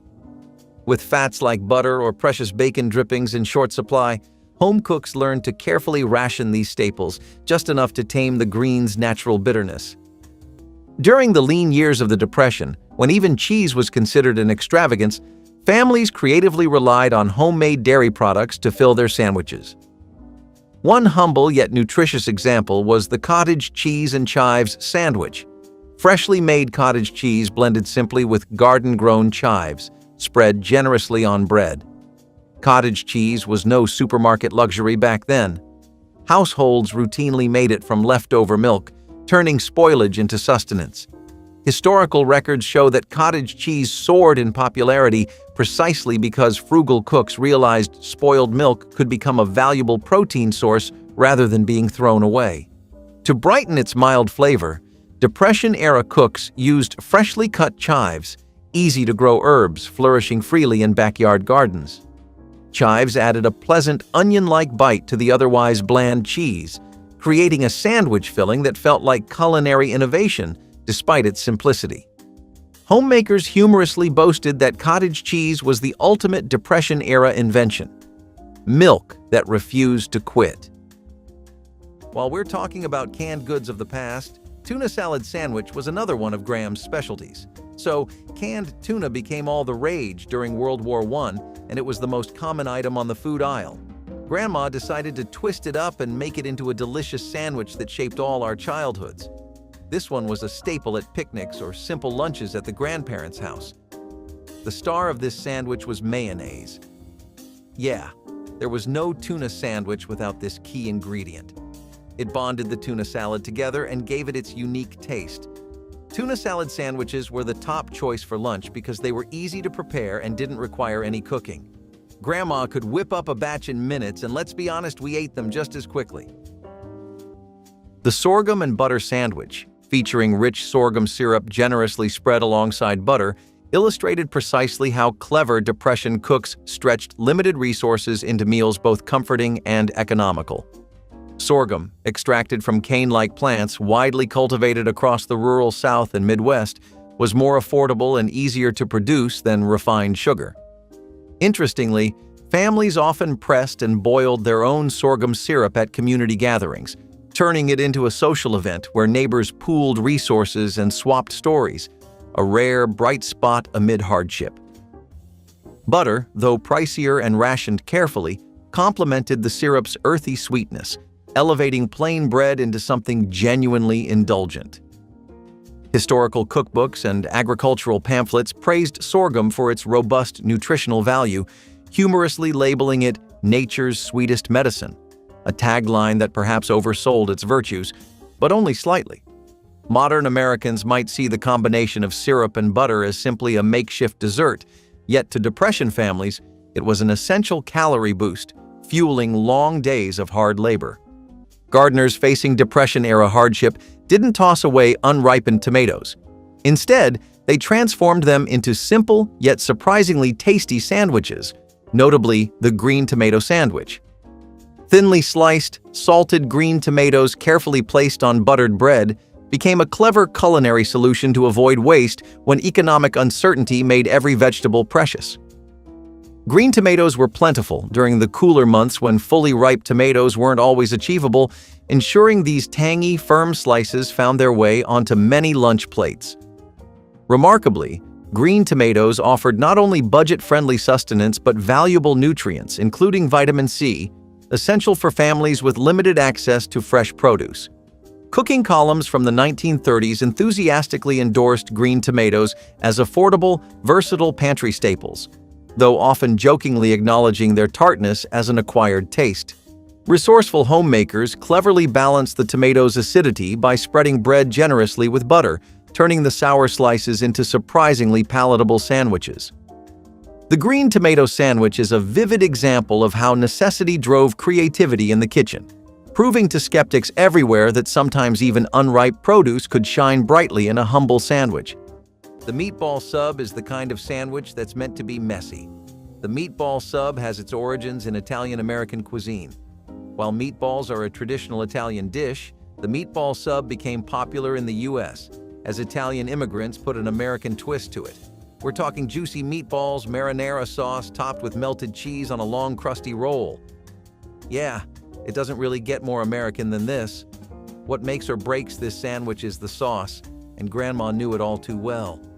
The sauce had to be the right balance of sweetness and acidity, and of course, the bread had to be sturdy enough to hold everything together. It's the kind of sandwich that you need 2 hands to eat, and maybe a napkin or 2, but it's worth every bite. It's a classic comfort food that never goes out of style. Peanut butter and honey biscuit was a protein-packed breakfast that appeared on Southern tables once peanut butter became widely available in the early 20th century. The combination seemed simple enough: creamy peanut butter spread on a warm split biscuit with local honey drizzled over top. But the flavors worked together in ways that transcended their humble origins. The peanut butter's richness was cut by honey's floral sweetness, while the tender biscuit provided the perfect neutral base. This sandwich delivered sustained energy that lasted through long mornings of farm work or school lessons. Families kept jars of peanut butter in pantries alongside honey from local beekeepers, 2 affordable ingredients that together created something genuinely satisfying. Children especially loved this combination, the sweetness making breakfast feel like a treat while the protein kept hunger away until noon. The sandwich could be assembled in under a minute, perfect for busy mornings when time was precious. Realities of the Great Depression. Families turned to pantry essentials that delivered calories and sweetness without breaking their limited budgets. Enter the humble yet hearty molasses sandwich. Thick molasses, generously drizzled onto slices of bread and occasionally sprinkled with salt, emerged as a popular lunchtime choice, not just out of necessity, but because it provided a rare moment of sweet indulgence during tough times. Molasses, a byproduct of sugar refining, was affordable and accessible, often stored in large tins kept in kitchen pantries, becoming as familiar as flour or potatoes. Resourceful Depression-era homemakers appreciated that molasses offered not only sweetness, but essential nutrients like iron, magnesium, and calcium, long before modern health experts rediscovered its hidden nutritional punch. To combat monotony, some households cleverly balanced the syrupy sweetness by adding a pinch of salt, creating a flavor combination intriguing enough to make molasses sandwiches feel like a treat rather than a compromise. In fact, molasses was such a dependable Depression staple that families jokingly called it their liquid gold, humorously acknowledging its value while dreaming of better days. So, this next sandwich is also typically made from only 3 ingredients, but it's still one of Grandma's most iconic creations. I'm talking about the infamous BLT sandwich. The name is an abbreviation for the ingredients: bacon, lettuce, and tomato. This sandwich was a summertime favorite, especially when tomatoes were at their ripest in Graham's garden. The BLT's roots can be traced back to tea sandwiches served in the late 19th century, but it wasn't until World War II when it gained popularity. During this time, supermarkets made bacon, lettuce, and tomatoes more widely available all year round, and Grandma made sure to use them up in the kitchen. A classic BLT is often made with mayonnaise, but some purists argue that the sandwich should be spread with butter instead. Well, it's still up for debate, so make sure to let us know your take on it in the comments. If you've ever walked the streets of downtown New York, I'm sure you're familiar with the infamous pastrami on rye. If your grandma's from the Big Apple, chances are her recipe is highly regarded. This sandwich became a staple in Jewish delis in the late 19th and early 20th centuries, thanks to Eastern European immigrants. This one just featured an old-fashioned slice of pastrami on rye bread and a dollop of mustard. Grandma knew that when it came to sandwiches, sometimes less is more, and pastrami on rye is the perfect example of that. But hey, don't forget no pastrami on rye is complete without a pickle on the side. The tartness of a dill pickle or the sweetness of a bread and butter pickle is the perfect contrast to the savory pastrami. Remember what chilly days at Graham's called for back in the day? If you guessed hot turkey sandwich, you're absolutely right. This sandwich was another one of Grandma's delicious ways of using up leftover turkey from Thanksgiving. This sandwich featured slices of tender turkey served hot, often open-faced, with a generous ladle of rich, savory gravy poured over the top. Sounds delicious, right? Grandma made her hot turkey sandwich special with the gravy. Whether she made it from scratch with turkey drippings or used a trusted recipe, the rich gravy soaked into the bread, making each bite juicy and flavorful. She knew that nothing went to waste, and the hot turkey sandwich was a delicious way to make the most of those leftovers. Remember what chilly days at Graham's called for back in the day? If you guessed hot turkey sandwich, you're absolutely right. This sandwich was another one of Grandma's delicious ways of using up leftover turkey from Thanksgiving. This sandwich featured slices of tender turkey served hot, often open-faced, with a generous ladle of rich, savory gravy poured over the top. Sounds delicious, right? Grandma made her hot turkey sandwich special with the gravy. Whether she made it from scratch with turkey drippings or used a trusted recipe, the rich gravy soaked into the bread, making each bite juicy and flavorful. She knew that nothing went to waste, and the hot turkey sandwich was a delicious way to make the most of those leftovers. An inventive approach known as the oatmeal patty sandwich. Resourceful homemakers combined leftover oatmeal with chopped onion and simple seasonings, shaping them into patties fried crisp in skillets. While oatmeal today is primarily breakfast food, during the 1930s, it was promoted as an affordable pantry essential, stretching limited budgets due to its low cost and nutritional value. Housewives jokingly remarked oatmeal's versatility was unmatched. It could feed you at dawn, reappear at noon, and somehow still taste different each time. Historical cooking guides enthusiastically recommended oatmeal patties as mock meat alternatives, cleverly imitating sausage texture without the expense of actual meat. Adding onions, readily available from backyard gardens or root cellars, provided flavor and depth, elevating simple oatmeal from bland necessity into something surprisingly satisfying. Once crisped in a skillet, these patties became sandwich-ready, easily slipped between slices of bread and served hot, making oatmeal suddenly exciting, words rarely uttered together.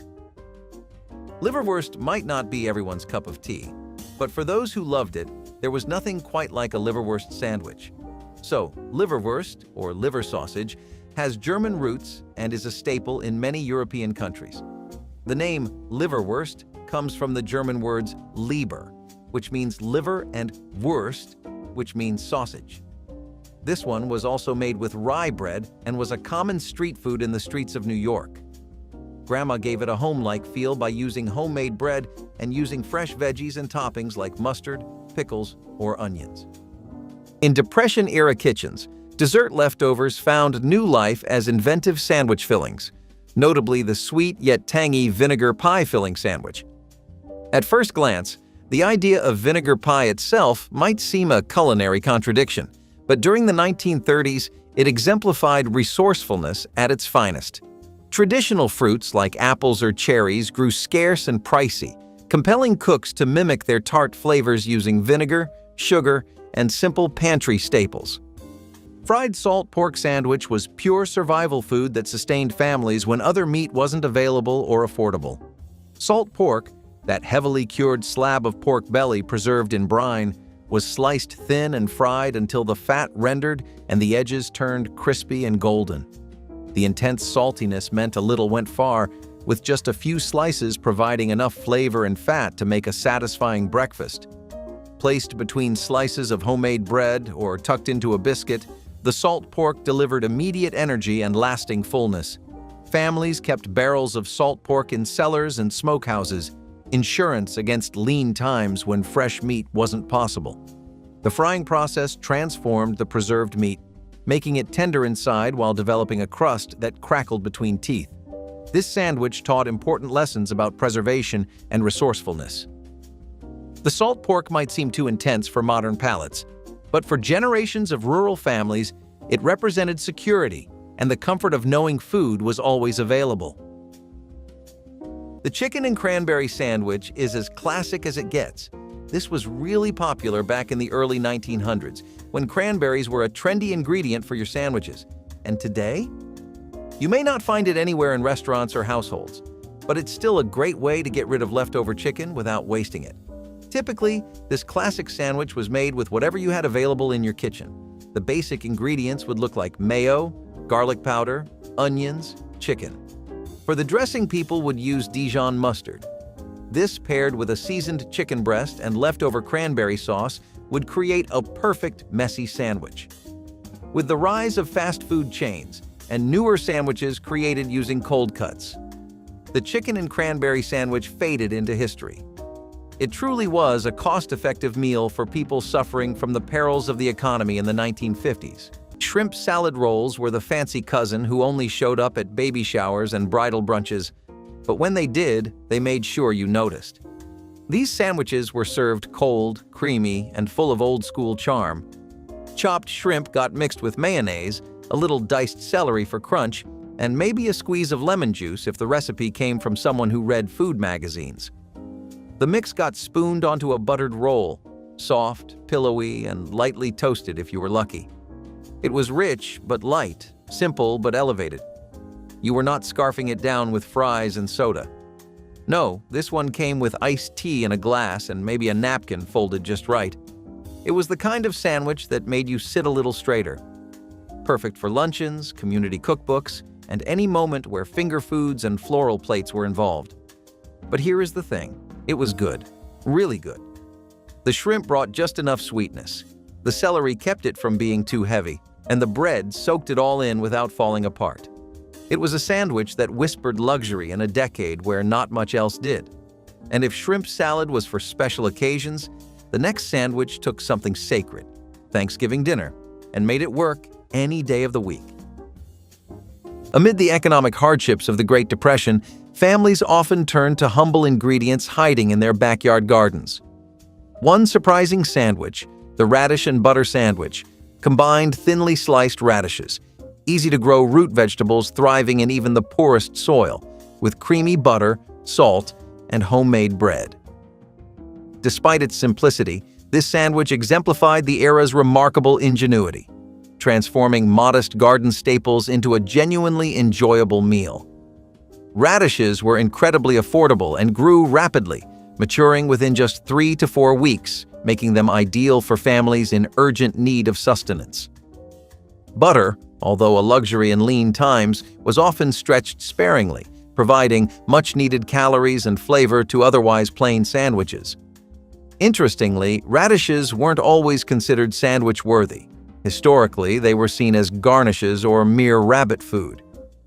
Yet, necessity shifted this perception dramatically during the 1930s. Resourceful home cooks discovered that pairing crunchy radishes with salted butter masked the vegetable's peppery bite, turning a somewhat unpopular garden produce into something palatable, even delightful. Sawmill gravy biscuit was the quintessential Southern breakfast. Thick white gravy ladled over a split buttermilk biscuit that could be eaten with hands or fork. The gravy started with meat drippings, usually from sausage or bacon, mixed with flour to create a roux that thickened as milk was slowly added. Black pepper provided heat and visual interest, the dark specks scattered through the creamy white sauce. Split biscuits were arranged on plates as the gravy was spooned generously over top, the bread absorbing the rich sauce while maintaining enough structure to be picked up and eaten. This wasn't a sandwich in the traditional sense, but rather an open-faced creation that satisfied hunger like nothing else could. Sawmill workers and loggers depended on this hearty breakfast to fuel brutal physical labor. The gravy stretched a small amount of meat into a meal that fed entire families, proving that ingenuity and skill could multiply resources. If breakfast and lunch ever had a baby, it would probably look like the Denver sandwich. And no, this has nothing to do with Colorado. It just happens to be the name that stuck. Picture this: Chopped ham, bell peppers, and onions folded into a golden omelet, then squished between two slices of toasted white bread that crackle at the corners. It was the kind of meal that rolled straight off a diner griddle and onto your plate with no apologies. There was no syrup, no fancy garnish, just a sandwich that worked as hard as you did. People on their way to double shifts or cranking their station wagon heaters on winter mornings lived for this. It was breakfast without needing a plate, a fork, or even a break in your morning routine. The egg made it feel like something your mom would cook, while the sandwich form made it fast enough to eat one-handed while pumping gas. Somehow both comforting and chaotic, it became a regular in greasy spoons across the country. You could smell it before it even hit the table. Sorghum biscuit was the mountain sweetener's answer to fancy breakfast pastries, featuring that thick amber syrup poured over hot split biscuits. Sorghum, pressed from tall cane stalks grown in Appalachian hollows, had a distinctive flavor that was earthier and less refined than molasses or honey. The syrup was drizzled generously over buttered biscuits still steaming from the oven, pooling in the bread's soft interior. Children licked their fingers clean after every bite, savoring the mineral-rich sweetness that no store-bought syrup could match. Families grew their own sorghum cane and pressed it at community mills each fall, creating enough syrup to last through winter. The flavor carried hints of smoke and grass, a taste that connected people directly to the land they worked. This sandwich required nothing fancy, just fresh biscuits and homemade syrup. Yet it delivered satisfaction that modern breakfast treats cannot replicate. Sorghum biscuits represented self-sufficiency and the pride of producing your own sweetness. Florida was known for its delicious sandwiches, and grandmas in the Sunshine State were masters at making the Cuban sandwich. It was brought to the States by Cuban immigrants and instantly became the talk of the town in Tampa and Miami. Traditionally, Cuban sandwiches were pressed in a sandwich press, or plancha, which gave them their distinctive crispy crust. Grandma knew the secret to a great Cuban sandwich was in the press. The sandwich had to be pressed just right, so that the bread was crispy and the cheese melted, but the inside was still warm and full of flavor. There's even a special day to celebrate this sandwich. National Cuban Sandwich Day is celebrated on August 23rd each year. Make sure to mark your calendars.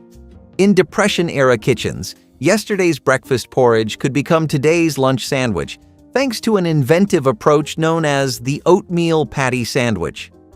Resourceful homemakers combined leftover oatmeal with chopped onion and simple seasonings, shaping them into patties fried crisp in skillets. While oatmeal today is primarily breakfast food, during the 1930s, it was promoted as an affordable pantry essential, stretching limited budgets due to its low cost and nutritional value. Housewives jokingly remarked oatmeal's versatility was unmatched. It could feed you at dawn, reappear at noon, and somehow still taste different each time. Historical cooking guides enthusiastically recommended oatmeal patties as mock meat alternatives, cleverly imitating sausage texture without the expense of actual meat. Adding onions, readily available from backyard gardens or root cellars, provided flavor and depth, elevating simple oatmeal from bland necessity into something surprisingly satisfying.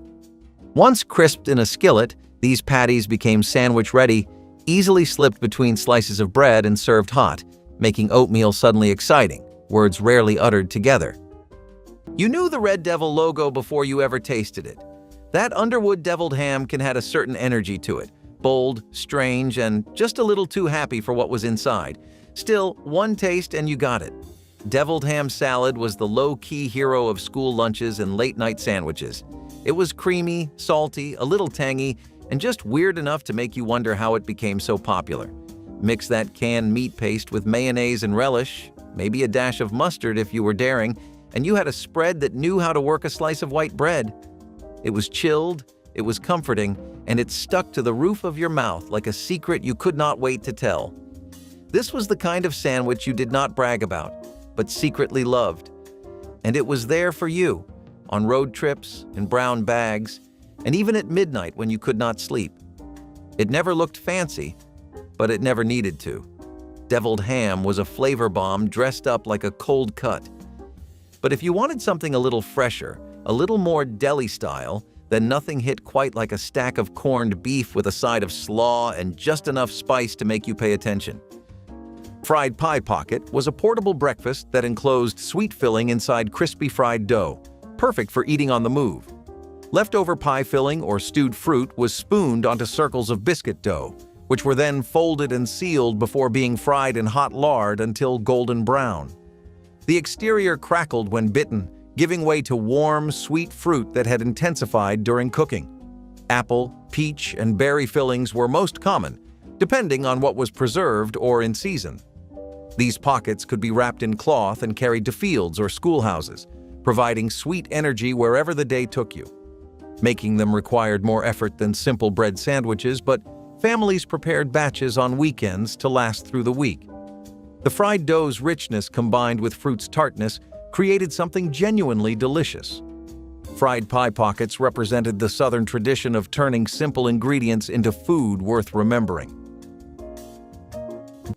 Which classic sandwich from your grandparents' kitchen would you build again today? Share your tastiest memory in the comments below, hit that like button, and subscribe for more forgotten recipes that deserve a comeback.